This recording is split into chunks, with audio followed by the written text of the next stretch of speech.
Good morning friends.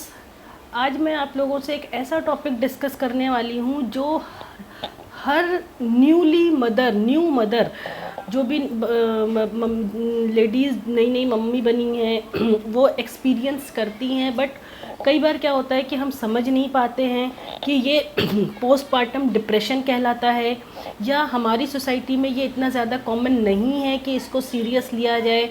But चूँकि mother ने पहली बार ये कदम रखा है, उसको हर चीज़ पहली बार वो एक्सपीरियंस कर रही है, नई नई मम्मा बनी है, उसको समझ में नहीं आ रहा है कि ये सब चीज़ें उसके साथ क्यों हो रही हैं। तो दोस्तों आज मैं आपको पोस्टपार्टम डिप्रेशन के 7 मेन रीज़न्स क्यों होता है बताने वाली हूँ। दोस्तों आप ये वीडियो ज़रूर देखना और अपने फ्रेंड्स से, अपने दोस्तों से, अपने डॉटर से, अपनी सर्किल में इस वीडियो को ज़रूर शेयर करना, क्योंकि ये आपको, आपकी डॉटर को या आपके किसी कलीग को बहुत हेल्प करने वाली है पोस्टपार्टम डिप्रेशन से बाहर आने में। और पोस्टपार्टम डिप्रेशन को बहुत आसानी से आप कैसे डील कर सकते हो, कैसे आप उसको कोप अप कर सकते हो।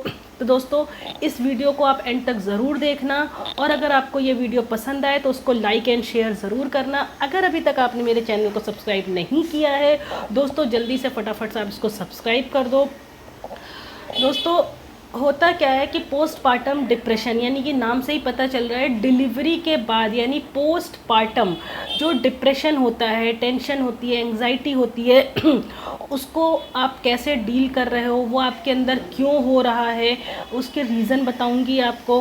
दोस्तों ये माइल्ड से मीडियम, मॉडरेट या सीवियर कंडीशन तक हो सकता है। कई बार किसी मदर को जो पहली बार मम्मी बनी है हो सकता है उसको माइल्ड होता हर किसी को है। कई बार हम उसे नज़रअंदाज करते हैं, कई बार हमारी सोसाइटी हमें उसे नज़रअंदाज करने कहती है, हमारे पेरेंट्स उसे नज़रअंदाज करने कहते हैं, क्योंकि हमें यही नहीं पता होता कि वो आगे चल करके कितना सीरियस कंडीशन ले सकता है और किसको उस चीज़ का कितना इफ़ेक्ट पड़ रहा है, उसकी बॉडी पे उस चीज़ का कितना इफ़ेक्ट पड़ रहा है। तो जो सबसे पहला मेन रीज़न है वो है हार्मोनल चेंजेस।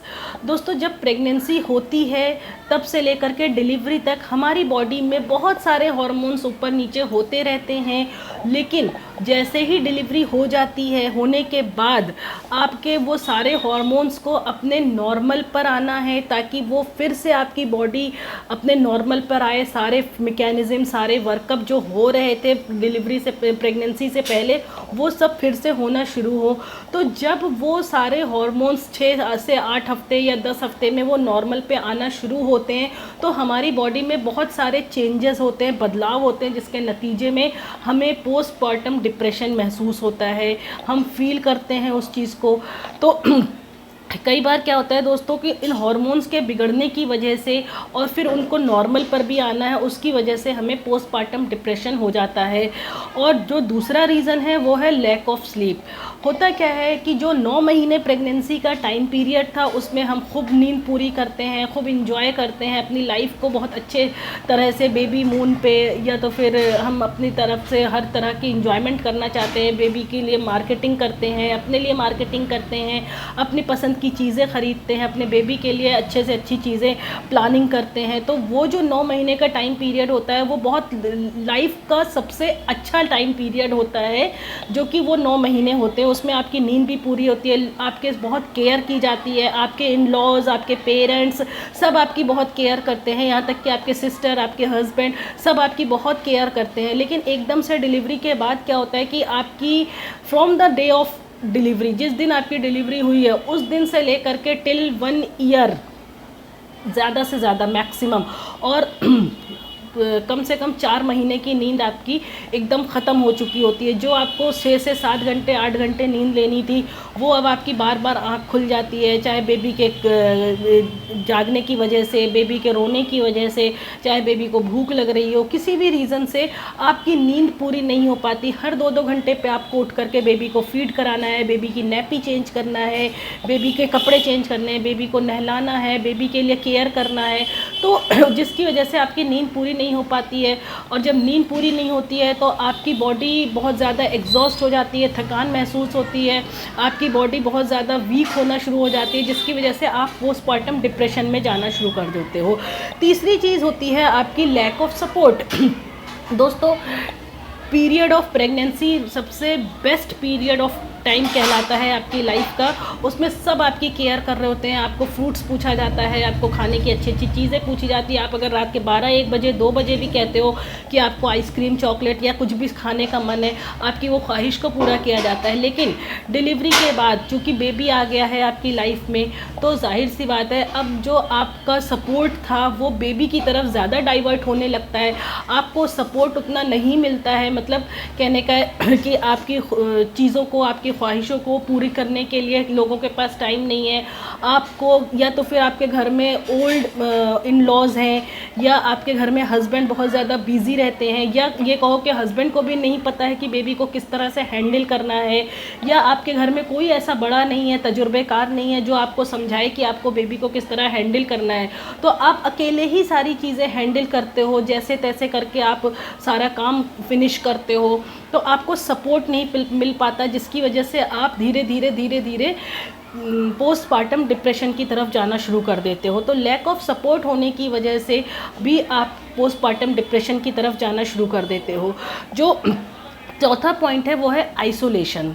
होता क्या है दोस्तों, जब आप प्रेगनेंसी की लाइफ एंजॉय कर रहे थे 9 मंथ्स का टाइम पीरियड, तो आप अच्छे से लोगों में मिलना, उठना, बैठना, पार्टी एंजॉय करना, घूमना फिरना, रेस्टोरेंट में जाना, सब चीज़ें कर रहे थे। बट जैसे ही बेबी आपकी लाइफ में आया, सब आपको बोलने लगते हैं कि नहीं, बेबी को कमरे से मत निकालो, बेबी को कमरे में रखो, नज़र न लग जाए, या बेबी को ज़्यादा बाहर नहीं ले जाना, बेबी बहुत ज़्यादा छोटा है, अभी इस एटमॉस्फेयर में वो एडजस्ट नहीं कर पाएगा, बेबी को इन्फेक्शन होने का डर है।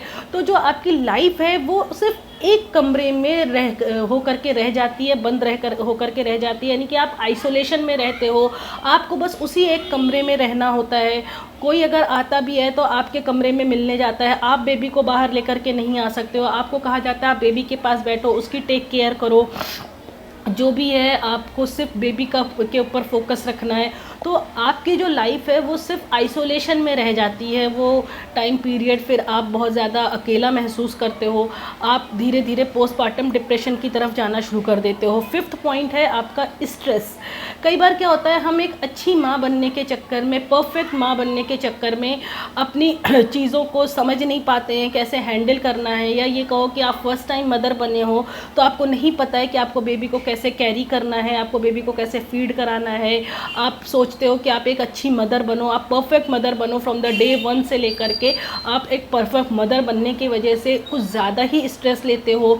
फिर आप सोचते हो कि बेबी को रोने नहीं देना है, बेबी को बस हर समय हंसते रहे, बेबी क्राई नहीं करे। तो आप फिर उस चीज़ का कुछ ज़्यादा ही स्ट्रेस लेना शुरू कर देते हो कि बेबी मेरे पास है तो रो रहा है, क्या बात है, क्यों रो रहा है, पेट में दर्द तो नहीं है, बेबी ने आज 4 बार पॉटी कर दी, बेबी ने आज 1 बार भी पॉटी नहीं किया, बेबी ने सुसु। तो आप कुछ ज़्यादा ही स्ट्रेस लेते हो बातों का परफेक्ट मदर बनने की वजह से, जिसकी वजह से फिर आप स्ट्रेस में जा कर के पोस्टपार्टम डिप्रेशन की तरफ जाना शुरू कर देते हो।